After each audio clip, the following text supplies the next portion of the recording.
Assalamualaikum warahmatullahi wabarakatuh. Salam sejahtera, salam sehat semua untuk kita dan tabik pun. Pada hari ini, alhamdulillah kita dalam kondisi sehat dan kita sama-sama akan melakukan lanjutan kuliah perencanaan hutan. Pada hari ini kita akan membahas tentang Analytical Hierarchy Process AHP yang akan kita gunakan dalam perencanaan hutan.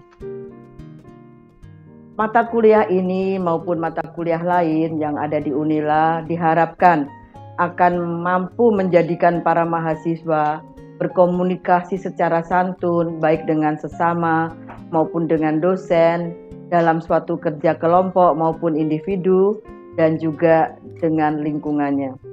Kemudian kita harapkan mahasiswa akan mampu merancang dan mengimplementasikan program berdasarkan perencanaan hutan lestari dengan AHP.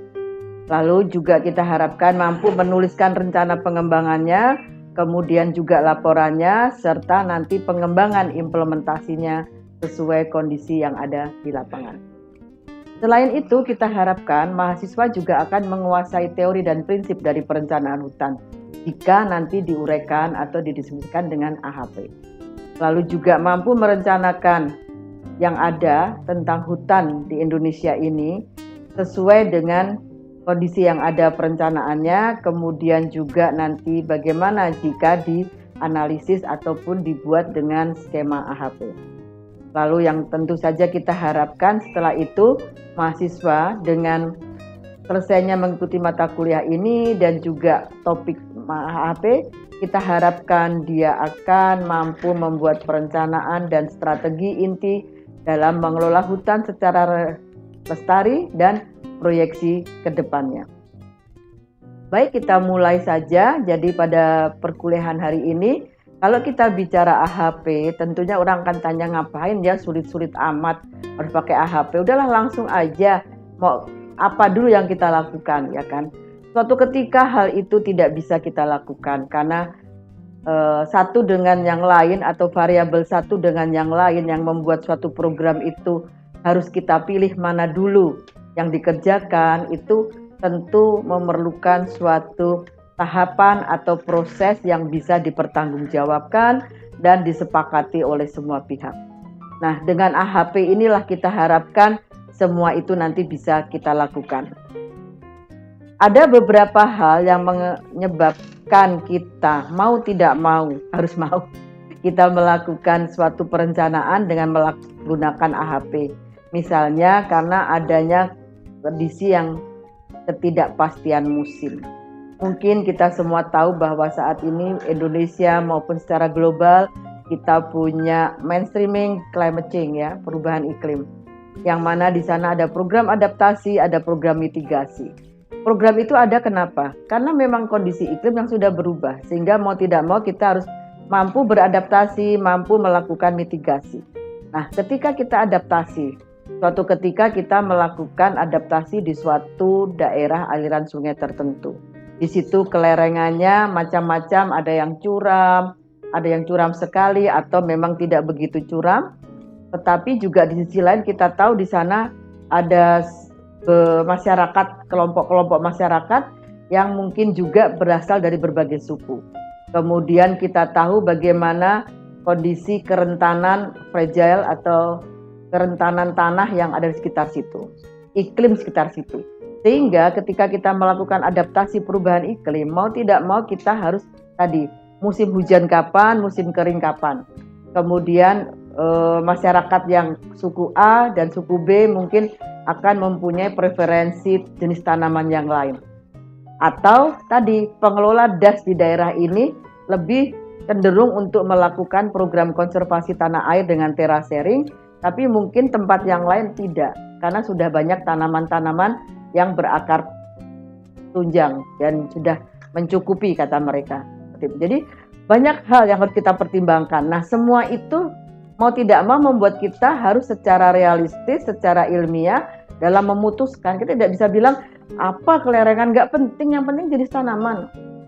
Oh, yang penting ya iklim, kalau iklim hujan nggak akan tumbuh, nggak bisa begitu. Jadi kita harus ada bagaimana menentukan prioritas mana yang harus kita dahulukan dalam memilih jenis tanaman, dalam memilih suatu cara menanam.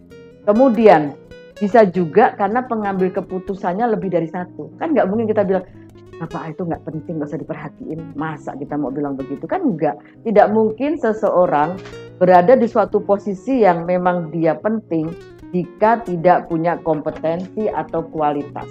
Ya kan? Tentu mereka ada di situ karena memang kompetensinya. Nah, berarti keputusan dari beliau juga harus dipertimbangkan. Nah, akhirnya kita akan punya lebih dari satu pengambil keputusan. Atau misalnya kalau untuk bidang kehutanan bisa kita contohkan, ada manajer konservasi, ada manajer sosial, ada manajer ekonomi. Kan nggak mungkin kita akan katakan manajer sosial nggak penting lah, masyarakat kan masyarakat kecil, mereka nggak berpengaruh. Nggak bisa, kalau mereka marah bisa Anda bayangkan, proyek Anda akan gagal kan. Mereka bisa saja langsung, yang mana misalnya kita butuh air, mereka bisa itu air kita dibuntu dari atas sana, nggak akan ngalir ke proyek kita. Nah, bagaimana lagi itu ya? Itu contoh kecil, tapi juga banyak. Misalnya dari aspek ekologi juga tidak kita anggap penting. Lalu kalian tanam saja, longsor gimana? Gitu. Jadi itu juga makanya saya katakan adanya lebih dari satu pengambil keputusan itu harus dipertimbangkan, sehingga mau tidak mau AHP yang ada di sana. Kemudian terdapatnya bermacam kriteria. Tadi sudah bisa sekaligus ya kita katakan ada aspek sosial, ekonomi, ekologi, belum dengan turunannya. Misalnya kita katakan ekonominya apa nih? Ekonomi di masyarakatnya, ekonomi nanti di APBD-nya, atau ekonomi di perusahaannya gitu ya. Bisa seperti itu. Jadi nanti kita bisa turunkan lagi aspek-aspek itu menjadi pertimbangan. Di sistem ini sangat mungkin. Nah, penemu atau yang pertama melakukan program ini adalah Thomas L. Saati pada tahun 71. Jadi saya memang merasakan benar efektivitas sistem ini karena kebetulan dulu saya S3 di UPLB Filipina menggunakan AHP. Dan alhamdulillah saat itu saya bisa menggunakan original software ya, karena sebagai student kita punya harga khusus kalau membeli software ini dari US zaman dulu ya. Jadi alhamdulillah jadi saya merasakan benar manfaatnya, dan memang sangat membantu kita ketika saya melakukan uji lanjut tentang kelestarian suatu agroforestry pekarangan. Jadi saya tidak hanya ke variabel, tapi saya menentukan ketika ada significant factor, akhirnya beberapa faktor-faktor signifikan itu faktor mana yang harus kita utamakan ketika kita katakan untuk menjamin adanya kelestarian agroforestry pekarangan di Provinsi Lampung. Seperti itu. Jadi saya menggunakan ini sehingga kita akan tahu aspek mana dulu yang harus kita perhatikan ketika membuat strategi pembangunan. Seperti itu. Jadi 4 hal inilah yang membuat kita mau tidak mau menggunakan AHP. Nah, dengan demikian kalau kita menggunakan AHP, kita ada 4 prinsip yang kita perhatikan. Pertama, mendekomposisi dulu atau decompositionnya bagaimana. Artinya tadi aspek sosial, aspek ekonomi, aspek ekologi misalnya. Lalu comparative adjustment. Nah, ini bisanya kita tanyakan kepada responden kita atau pakar. Nah, ini juga ya mungkin yang perlu kita garis bawahi tentang responden ketika menggunakan AHP. Ingat bahwa mereka adalah pakar dalam bidangnya. Jadi misalnya saya menanyakan tentang pembangunan tadi ya, pembangunan hutan lestari di suatu wilayah KPH hutan lindung. Lalu saya tanyakan tentang menurut Ibu aspek sosial dengan keberagaman suku di sini itu dengan aspek ekologinya penting yang mana untuk kelestarian hutan lindung. Menurut pakar yang ekologi pasti dia bilang akan ekologi yang paling penting karena ekologi itu artinya ada erosi dan sebagainya, berarti fungsi hutan lindung tidak terjamin.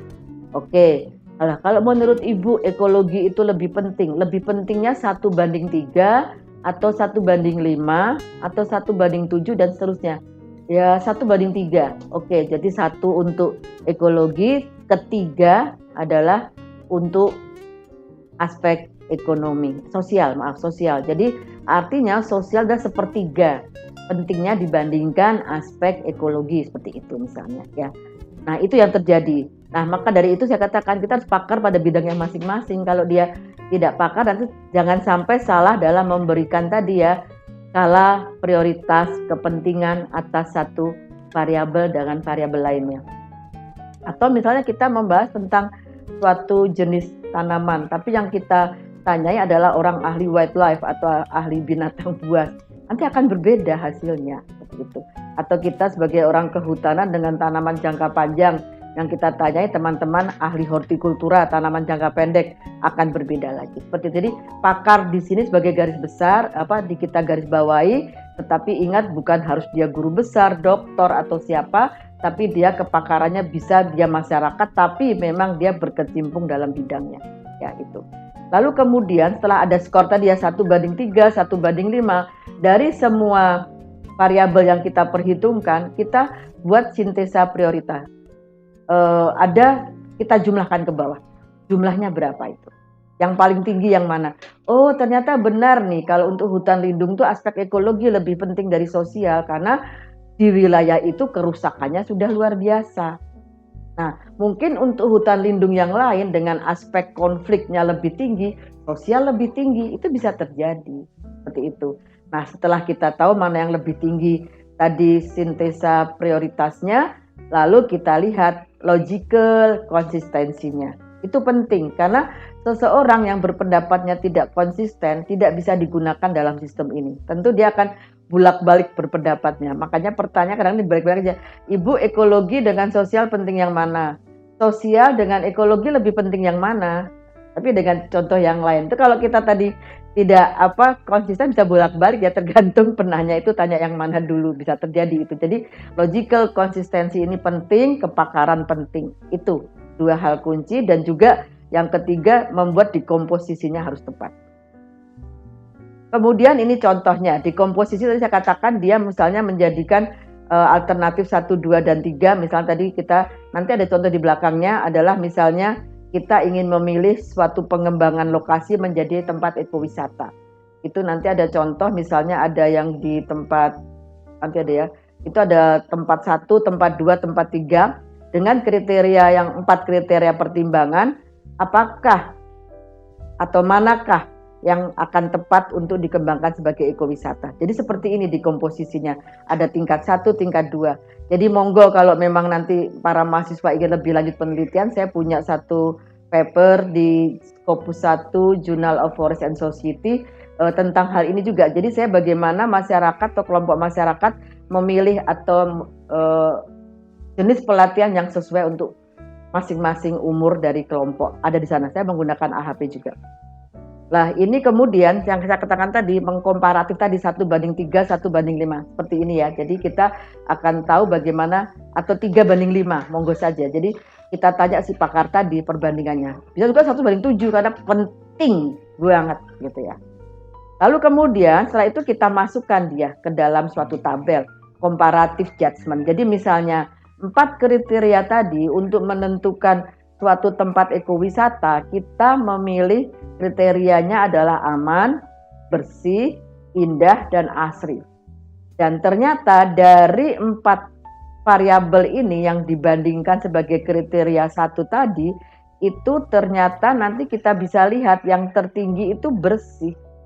Jadi masyarakat kalau berekowisata bukan keindahan pertama, malah bersih dulu. Ya sangat mungkin ya, karena kita banyak sekali harus makan tempat bersih, duduk-duduk kalau nggak bersih juga nggak enak dan sebagainya. Lalu yang terakhir dia aman. Untuk Indonesia sangat mungkin aman itu ya, karena memang insya Allah Indonesia selalu aman untuk berwisata. Tapi kalau coba kalian bandingkan kalau kalian ke Afrika, saya pernah mengalami ke Afrika, kalau nggak bareng teman Afrika saya takut pergi kemana-mana. Saya selalu ngajak mereka.